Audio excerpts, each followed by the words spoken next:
All right, Trey Holiday. Really excited for this one right here, man.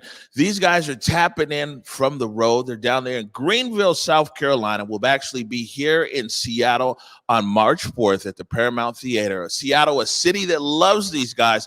I'm talking about Black Violin. Salman, please bring in Black Violin. Good morning. Hey, Grand Rising, brothers. Good Good morning. morning. Well, welcome to the Morning Update Show. We're joined by Will B, and we're also joined by Kev Marcus. Together, they are Black Violin. And I'll say before we get into everything here, guys, you guys are a duo that I've seen many times here in Seattle. And the best thing is, Trey Holiday, is you can go with your kids or you can go with a date. No matter what, you're going to have a good time. Exactly. Yeah, well, I mean, first off, I just got to ask you guys are really doing a crazy tour right now, a ton of cities. How has it been for you guys to be able to spread Black Violin the way that you have? It's really taken hold for different cities all over the country. Tell us a little bit about how that's been. I'll start with you, Will. It's been amazing. It's been amazing to be back on the road. We've been on a hiatus for about, 18 months, thanks to Rona. But it's been great, man. It's been amazing just to be back on the stage and connecting with communities and different cities. And it's been a lot of fun, man. We're just really taking it all in. It's been a lot of fun. Yeah, Kev, are you having that same experience? Oh yeah, I mean it's busy. I mean every day we wake up and we're in a different place, and so it's been nice to get back to kind of what we do. We feel like we're back in our natural habitat on the road, performing for people. Trying to educate, entertain, and inspire all at the same time, and it's been really well received. It's been really, I'm like overwhelmed with the support that we've been getting from people. I mean, last night we were in Louisville. It was packed. Crowd was crazy. A lot of us was there, and it was just really, broad. 5-year-old, 50-year-old. It's beautiful to see it. Especially from our perspective, and see this crowd and diverse, packed, excited, entertained, inspired. Beautiful thing. Right. And now, Will, we'll give you a second here. A lot of our regular viewing audience there, they know about you guys. You know what I'm saying? Legendary here in Seattle. But I want to give you an opportunity to share a little bit of your story, how you guys came together, because, your story is inspirational for my kids. My son who played the viola and my daughter who played the violin. And, representation really matters. And that was the first time I came out to see you guys. They're like, yo, Dad, we got to see them. Maybe you can talk a little bit about how Black Violin came together. Yeah, man. Two young guys in high school met in high school, and just regular kids and performing arts playing an orchestra. You know what I mean? Playing classical music. But after school, after rehearsal, we've always dabbled into different things. Like Kev will come to class and he'll hear something on the radio. He heard Busta Rhymes, "Give me some more of that string line," and he programmed the notes in his phone and came to class, and we all started playing it. We've always took the instrument and took it further. It was fun for us. It kept us playing it. And then, fast forward, we went to college, went our separate ways. And then we came back together, moved into an apartment in Miami, in South Florida, and started producing. We started working with certain artists in South Florida. And our idea is we wanted to be the next Neptunes, the next major producers. We were very influenced by Timberland and Neptune. So we wanted to do that, but we wanted to incorporate classical music because we knew that. And we would have artists, we would perform with certain artists, and we started noticing how the people were very response. They respond very well to us. We're in the background playing the violin, viola, and people were really, really responding to us. And we figured why not just bring that to the forefront instead of us being in the background. So we started just focusing on us as artists and started touring, started really focusing on just how our show and started putting ourselves out there doing conferences and 20 some years later, we here in South Carolina, Greenville, still doing it, man. Still grinding, still pushing the idea of thinking outside the box and inspiring and uplifting people across this country, across the world, really. So yeah, man, that's the Right. story in And a nutshell. Kev, did you think all these years ago that black violin would be this big, not only here in America but internationally, and also the influence that you guys have had? Yes, you're entertaining everybody, but you're also inspiring a young generation. I'd be lying if I said I thought that that's how this would have ended up.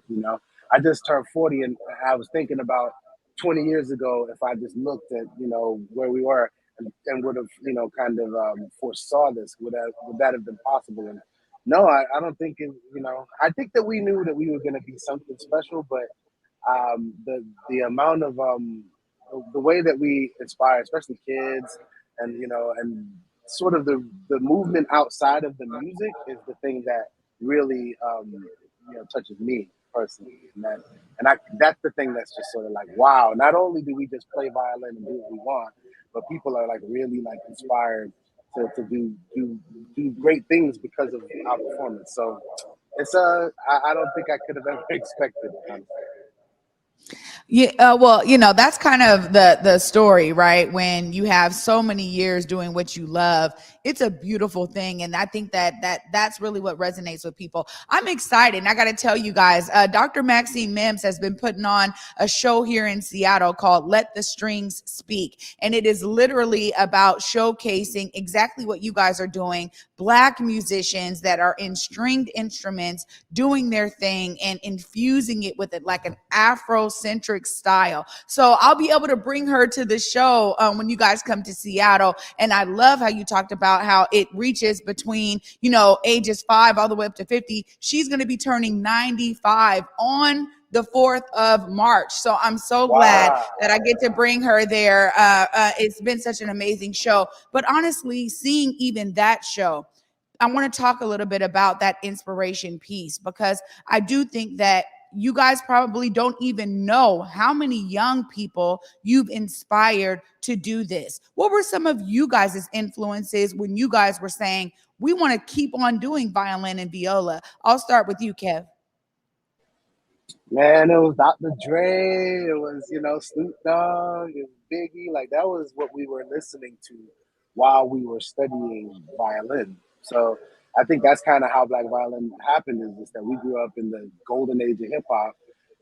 But at the same time, every day, second period, we were playing scales, arpeggios, Mozart, Beethoven, Bach, And so for us, we were just able to blend it together in this awesome way because we were influenced by all of these people, with Brahms and Tchaikovsky, and then we also listening to Busta and Missy and Timberland. So, Big Pimpin', all of that. So, for us, it was just like that's how I think it came together because of when we grew up and just sort of the what we were taking in while we were learning how to play this.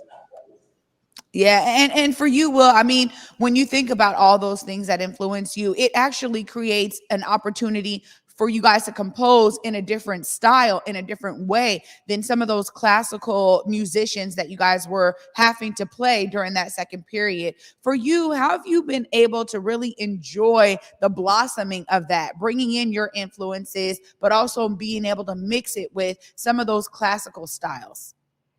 Yeah, I mean, the thing about what we do is we were hip hop before we started playing this instrument. And I always tell this hip hop is about expressing yourself and being who you are, And playing classic music, that there's a lot of restraints, right? There's not like you can't just be you and play what you want to play. So hip hop gave us that voice to kind of do what we want to do, and that's kind of why our music translates the way that it does. I give hip hop all the credit for that. And obviously because we're classically trained, we're gonna bring those chops to hip hop. So that's why these two worlds they blend in, and they're very seamlessly to us because we are both. We are both worlds. We are from both worlds. So and like you said earlier, representation matters, and for me, it's being inspired by all these hip hop heads back in the days, and also the new generation of hip hop, and seeing these kids playing the instrument and doing different things with it. It's just really inspiring. It's really, we didn't have a black violin growing up. You know what I'm saying? And it's just amazing to be able to be that inspiration to kids. All right, I'm gonna give this one to you, Kev. I see we're up against the clock here, and I know you, man. You guys just got off the road. Get right back on. You got another show. Tell everybody here in Seattle what they can expect on March 4th at the Paramount Theatre from Black Violin. This new show is super high energy. It's high energy. It's dynamic. It's a real feel good type of performance. It's our performance is a meal, not a snack. You will feel fulfilled after it. In a lot of different ways. There's obviously it's classical meets hip hop, but there's a lot of different things that happen in between. There's R&B, there's jazz, there's freestyling, there's mashups, we play, everything from Bach to Cardi B, all in one evening. And back with a great band. Our band is DJ SPS. He's, spinning. You'll see how that works with two violin players. We have an amazing drummer, Nat Stokes, and on the keys, he's a new addition to us, is Liston Gregory. So we got a keyboard player that makes us more dynamic. And ultimately, it's like, get out to see some dance type of thing, There'll be moments where you'll be lost in the strings and the beauty of it, and then there's other moments where you'll be about to see dance, and and it's intergenerational. It's black, white, purple, green. Everybody will be there, and it's just a truly awesome experience, and it's unlike anything else you'll ever see or hear. I know that's right. Yes. All right.